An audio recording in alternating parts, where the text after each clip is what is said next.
A man slapped a 53-year-old woman on public transit thinking she was alone and powerless. He didn't know her husband was the most respected cop in town.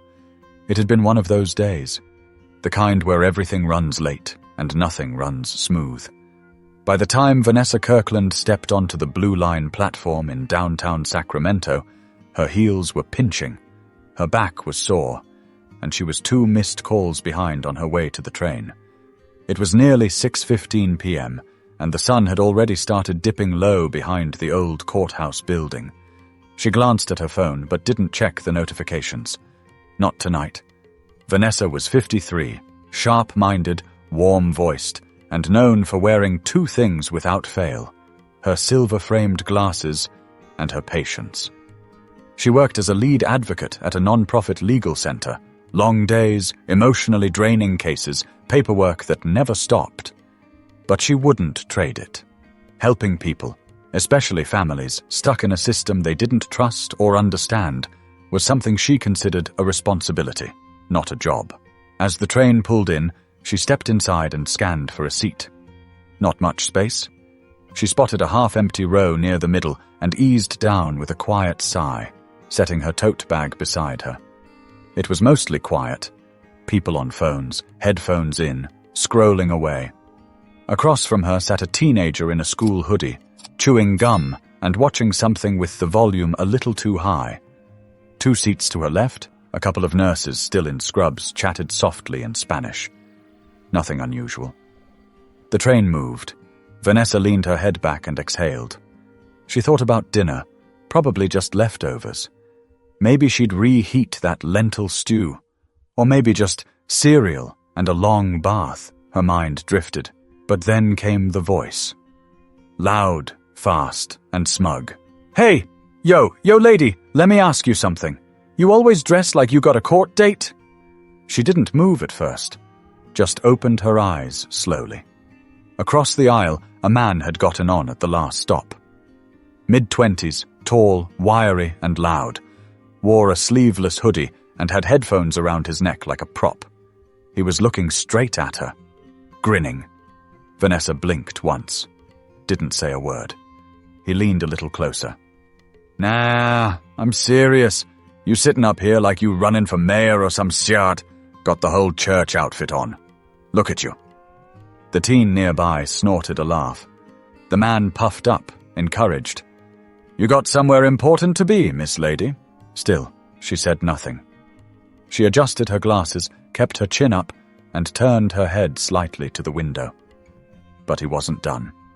He started pacing. Slow, calculated steps down the aisle, pointing at random passengers. See, people like her, they always act like they're better than you. Sit straight, look down, don't speak. Right? Think the rest of us are garbage or something. Now eyes were turning. A woman up front glanced back and then quickly turned away. A young man behind Vanessa reached for his phone. Subtle. Vanessa's heart didn't race. She had trained herself over years to remain calm in conflict. She knew this type. Bravado built on attention. A man who felt bigger when others looked small. She finally spoke. You should take a seat. Her voice was steady. Not loud, not scared, just firm. The man stopped. For a second, he seemed unsure. Then he tilted his head. Oh? You giving orders now? You got a badge or something? Vanessa didn't flinch. No, but you're making a fool of yourself in front of a train full of strangers. His grin faltered, just for a moment. Then he stepped in closer. Too close. But something changed in the car. People were watching now, more than before. There was tension, sure, but also expectation. Like everyone was waiting to see what came next. Vanessa sat still, eyes fixed on him, her hands folded in her lap. He smirked. You got a mouth on you. Let's see if you talk like that when I'm a little closer. But he didn't know who he was talking to, and he was about to find out the hard way. The train rattled forward, cutting through the city as if unaware of the rising pressure inside Car 7. The man, later identified as Kyle Dunham, age 26, with a record full of petty nonsense, stood inches from Vanessa now. His breath smelled faintly of malt liquor and mint gum. He leaned down, eyeing her like a child does an unblinking doll, waiting for it to blink first.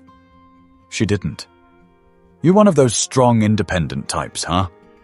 He spat. "Always got something smart to say when there's people around to protect you. But you on your own now, sweetheart." Vanessa gave the smallest of sighs. The kind that wasn't meant to show exhaustion, just disappointment. "I'm not on my own," she said. Kyle looked around dramatically. "Oh? Who got your back then?" He raised his voice. "One of y'all want to come save Grandma over here? No? Didn't think so." The word grandma cut deeper than he realized. Not because of her age, but because of what he meant by it. Like she was less. Like women got old and became invisible. Useless, laughable. Something to mock, not respect. Still, she didn't rise to it. "You're embarrassing yourself," she said softly. "That's what bullies do when they're scared. You scared, Kyle?" He froze. "How you know my name?" he snapped. Vanessa leaned just slightly forward, her voice still calm. "You said it earlier. On the phone. Before you stepped on the train. That was a lie." He hadn't. But it rattled him, made him wonder what else she might have heard. "You crazy," he muttered. Old and crazy. She turned back to the window. Not dismissively, just as if he didn't matter anymore. That was the trigger. Kyle's ego couldn't take the loss. The crowd wasn't laughing anymore. His show was failing, and something ugly twisted in his face. "What, you done talking now? All that mouth and now you scared?" Vanessa didn't respond, so he pushed her shoulder. Not hard, but enough to make it clear. This wasn't words anymore. The gasp from the back of the car was instant. Vanessa slowly looked up. Still composed, still quiet. "Kyle," she said. "This is your last chance to sit down and walk away with a little dignity." But Kyle wasn't thinking anymore. He was boiling. Embarrassed, exposed, and desperate to reclaim control. So he slapped her. The sound was sharp. Skin on skin.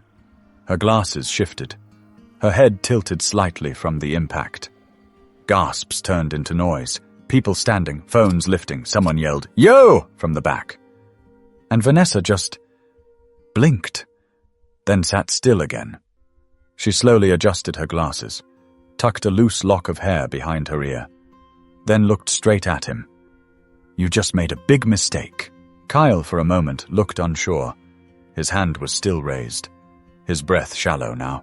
"Who do you think you are?" he asked, quieter this time. She tilted her head.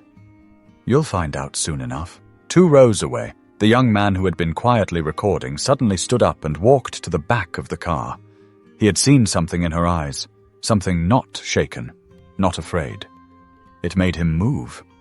Someone else whispered, "She's important. I think she's someone." Another voice, "Is that the chief's wife?" "That's the police chief's wife." And now Kyle was hearing the murmur. "What?" he said. "What y'all saying?" No one answered. But the mood in the car shifted. It had gone from outrage to recognition. This wasn't just a woman on a train anymore.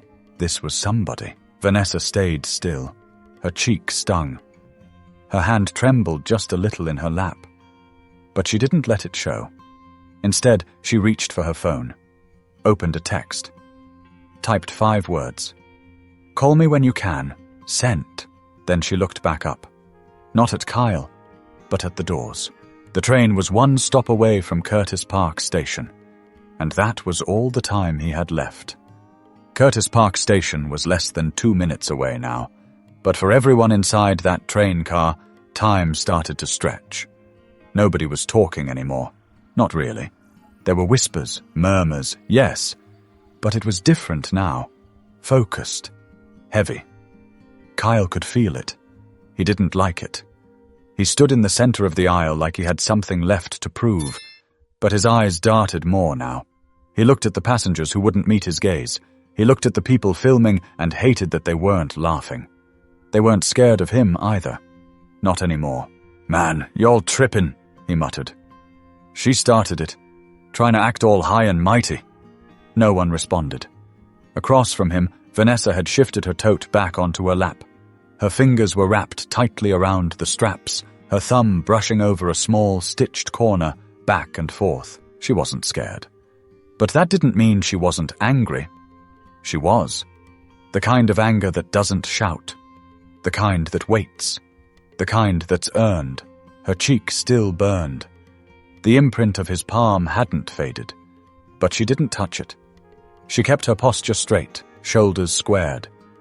She knew people were watching. Not just the ones with phones, but the quiet ones too.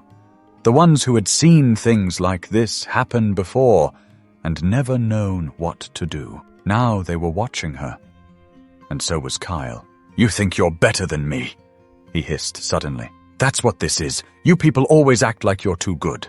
That phrase, "you people," hit the air like a lit match in a dry field. Vanessa finally looked at him. Her voice was low. "I don't think I'm better than you. I think you're making choices you're going to regret." "You threatening me?" he shot back. "No," she said. "I'm warning you. There's a difference." The train gave a mechanical groan as it began slowing into Curtis Park. The lights flickered once overhead. Kyle turned toward the door, fidgeting. A woman 2 seats down whispered something to her boyfriend. He nodded. Subtle. Moved his hand into his jacket pocket. A badge. Off-duty officer, just waiting for the signal. And then, Kyle turned back one last time. "You ain't nothing but a loud mouth in a skirt!" He spat. "Nobody gonna save you." And with that, he reared his hand back again. But this time, someone moved. Not Vanessa. Not the off-duty cop. A man from the far end of the car, tall, bearded, construction vest still dusty from work, stepped forward fast. His hand gripped Kyle's wrist mid-swing and yanked it down. "You try that again and I'll break your arm," the man said. Calm. Mean it. Kyle tried to pull away but couldn't. The man was stronger. Steadier. "You done?" he asked him. Kyle cursed, pulled back, stumbled toward the opposite wall of the train. He looked like a cornered animal now, snarling more out of panic than pride. Vanessa stood up. Not fast, not dramatic, just steady. She looked around the car, at the woman holding her phone, at the young man in the hoodie, at the kid in the back pretending not to care. Then she looked at Kyle. "I'm not going to press charges for what you just did to me," she said, loud enough for everyone to hear. "But someone will. Someone always does. And when they do, I hope it's on camera." The train hissed as the doors opened. Curtis Park Station. Light poured in from the platform. And standing on that platform, flanked by 2 plainclothes officers, was Darius Kirkland. He wasn't in uniform. Didn't need to be. Black button-down shirt. Slacks. Clean, serious. He stepped on the train. No one said a word. Kyle looked at him, confused. "Who?" "Get off the train," Darius said flatly. Kyle didn't move. Darius took 1 step closer. "Now." The badge came out. Not a flash, just a calm reveal. The last name was right there. Kirkland. Kyle's eyes snapped to Vanessa, and something clicked. That name. Her. Oh no," he breathed. The off-duty officer behind him placed a hand on his shoulder. "Let's go." "I didn't know!" Kyle shouted. "Yo, I didn't know who she was." Darius said nothing. Vanessa stepped off the train first. She didn't look back. But the man who slapped her would never forget the moment he realized who she was, nor how close he came to losing a lot more than his pride. They walked Kyle off the platform like a child pulled out of class for acting up.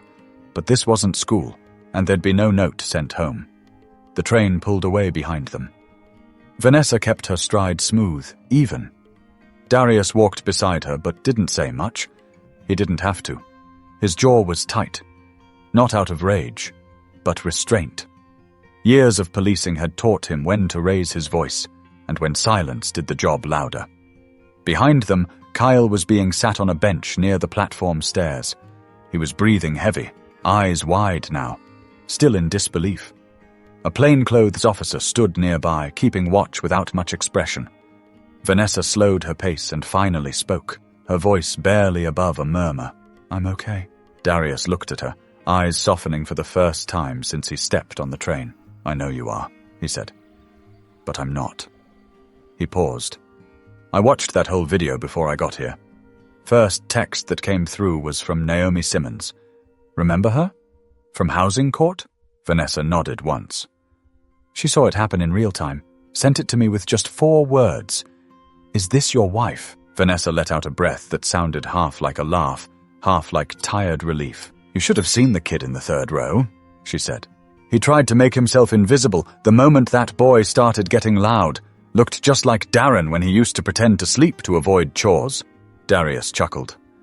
"I miss that boy," she nodded, her gaze drifting across the platform. "I think a lot of people on that train have seen this play out before. Only this time, it didn't go the usual way." He touched her shoulder lightly. "It's because you didn't flinch. That changes everything." A few yards behind them, Kyle was starting to unravel.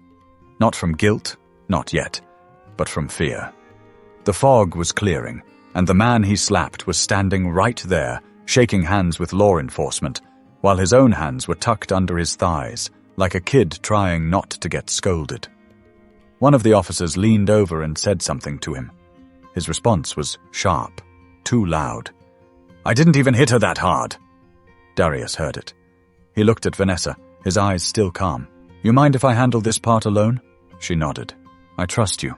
Darius walked back toward Kyle. Slow, measured steps like he was walking up to a podium, not a bench. Kyle straightened when he saw him coming. "Yo, look, I didn't know who she was, man. I didn't know she was, married to a cop. I thought she was just what?" Darius cut in. "Say it!" Kyle's mouth opened, but nothing came out. Darius sat down next to him, not too close, but enough. "You thought she was just some woman. On her own. Easy target." Kyle's lips twisted, searching for a defense. She was mouthing off. "No," Darius replied, his voice cool. "She was showing you what restraint looks like. That's not something you see often, is it? I didn't hit her like that, though. You touched her. You put your hands on her, in front of people, on camera. And then you tried to do it again." Kyle looked around like he was trying to find someone to back him up. But the platform had cleared. Nobody was coming to save him. Nobody ever did for people like Vanessa. That was the point. "You're lucky," Darius continued, "because she's giving you grace that most wouldn't. But don't confuse that with weakness." Kyle looked down. His bravado had shriveled into something smaller. The puffed-up confidence gone. He looked more like a boy now, lost, tired, and suddenly very aware of how much worse this could have gone. "What's going to happen to me?" he asked. "That depends," Darius said. "Right now, you're getting detained. There's an outstanding warrant on you for a missed court date from 3 months ago. Unrelated, but not forgotten." Kyle's mouth dropped open. "And later?" Darius stood up. "That depends on what kind of man you decide to be when you walk out of holding." He turned without waiting for a response and walked back to Vanessa, who was now seated near a column, eyes closed for a moment of peace. But there was still more to this story, and the weight of it hadn't fully settled. At least, not yet. They didn't leave the station right away. Vanessa had taken a seat on the long metal bench near the wall, tucked under the faded Curtis Park signage. She sat upright, legs crossed at the ankle, her hands finally free of tension. It was quiet again, the kind of quiet that usually follows a storm. Darius stood a few feet away, phone pressed to his ear, speaking low into the receiver. Vanessa couldn't hear what he was saying, but she recognized his tone. It was the voice he used when cleaning up someone else's mess. After a few minutes, he hung up, walked over, and sat beside her. "They're taking him to county," he said.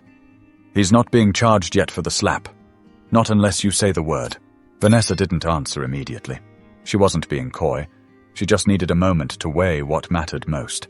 "I'm not pressing anything," she said after a pause. "Let the warrant handle it. That's enough for now." Darius nodded slowly, biting his bottom lip. "He's lucky." "I know." They sat there together, side by side.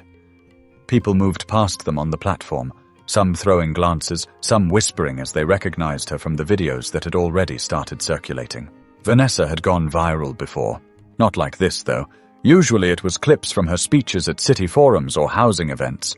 Once, someone had shared a video of her hugging a woman who had just won a child custody case, and it had gotten thousands of likes.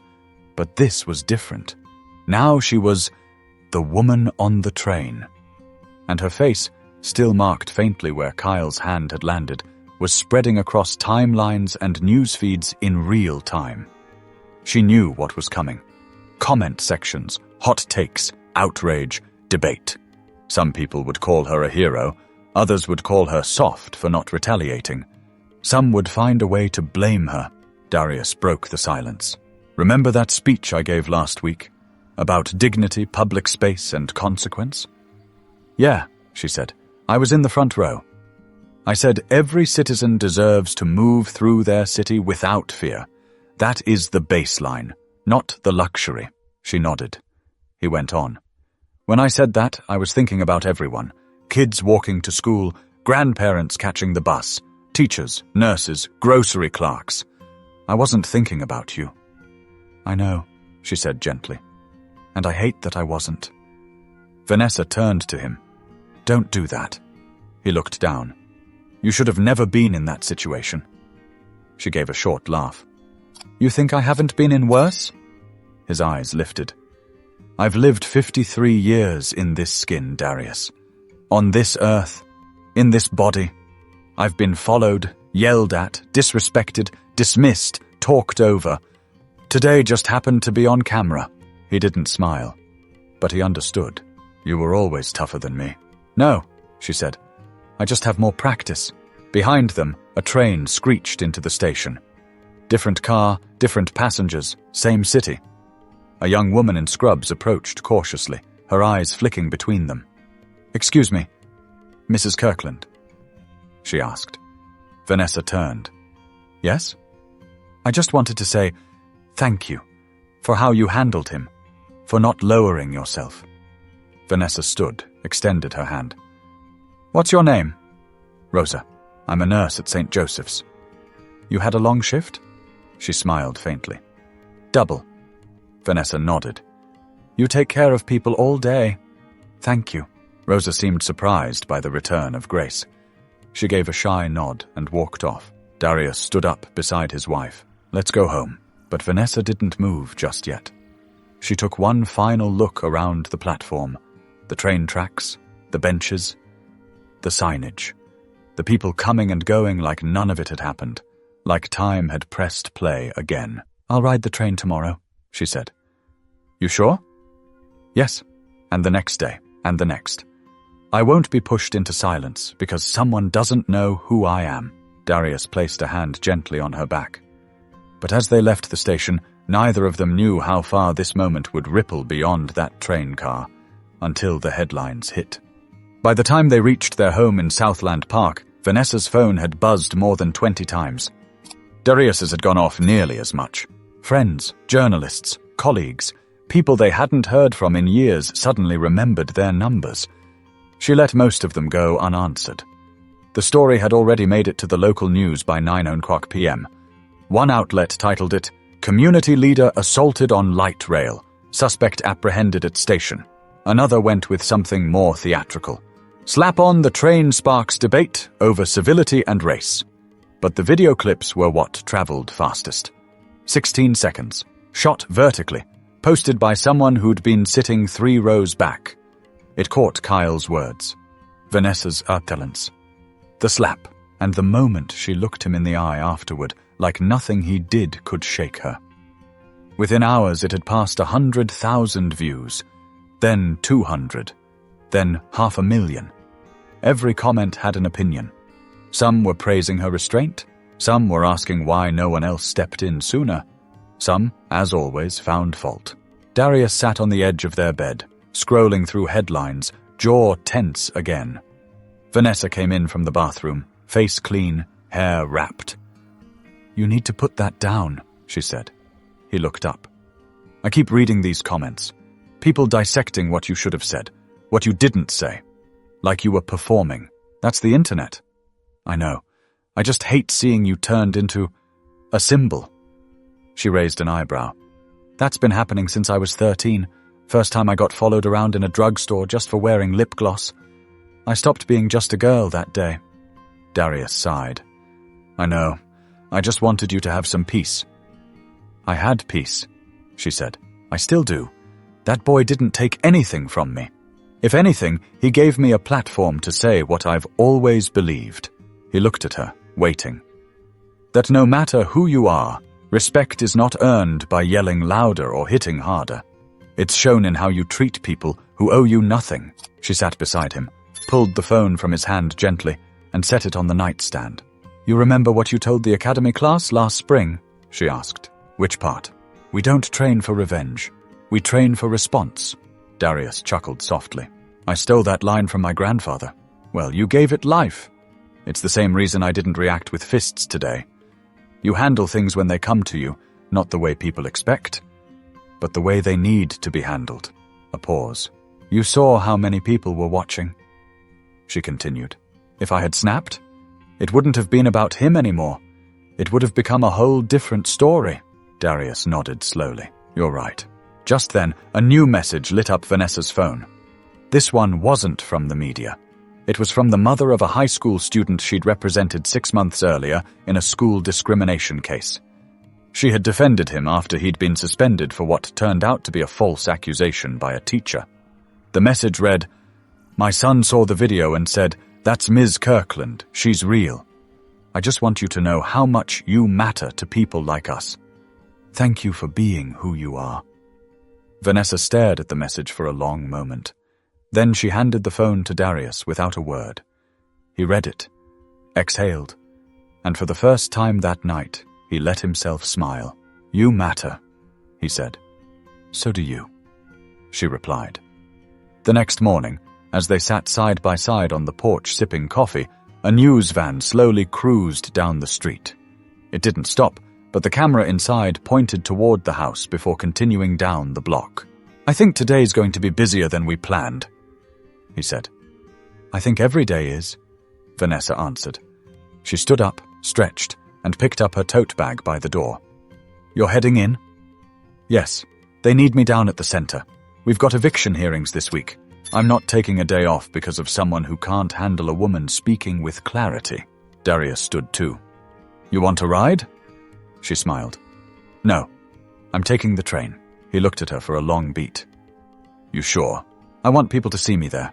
Same seat, same time, because I'm not the one who needs to disappear. But while Vanessa went back to her routine, what happened on that train kept echoing far beyond the station, into dinner tables, classrooms, newsrooms, and households across the country. In the days that followed, the footage of Vanessa Kirkland circled newsrooms, courtrooms, break rooms, and barbershops. The story sparked debate in places that rarely talked about women like her. Middle-aged, black, calm under pressure, unshaken by chaos. Podcasts discussed it. Local panels weighed in. National anchors tried to frame it neatly, as if it fit into some pre-written box about race, gender, and power.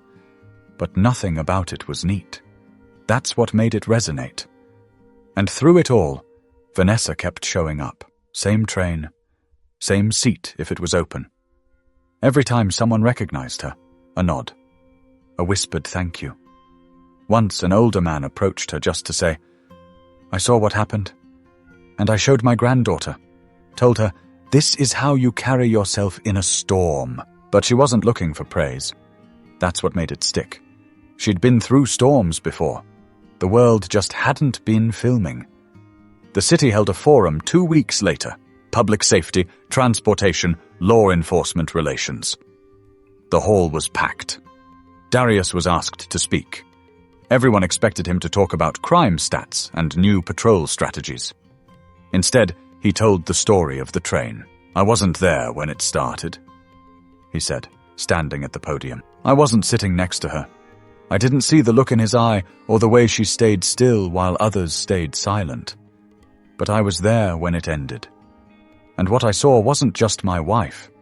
It was a person with restraint, strength, and a level of control most of us only talk about in theory. He paused, looked out at the crowd. What she did was bigger than just protecting herself. She showed people that standing your ground doesn't always mean throwing a punch. Sometimes it means staying upright when someone else is trying to drag you down. Vanessa didn't speak that night.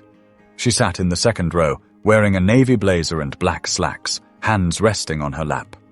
Watching, listening, knowing. Later, as they walked back to the car, a young reporter approached. Nervous, holding a mic in one hand, a phone in the other. "Mrs. Kirkland," he said, "do you consider yourself a symbol of anything after what happened?" She looked at him. "I'm not a symbol," she said. "I'm a woman. I was tired. I was riding the train home. And someone thought that gave them permission to treat me like I didn't matter. But the way you handled it, people are calling it powerful." She didn't flinch. "What's powerful," she said, "is learning how to keep your peace in a world that keeps trying to take it."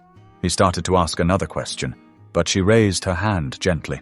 "That's all," she said. "Have a good evening." She and Darius walked off into the night. And the story, while no longer fresh in headlines, never really disappeared.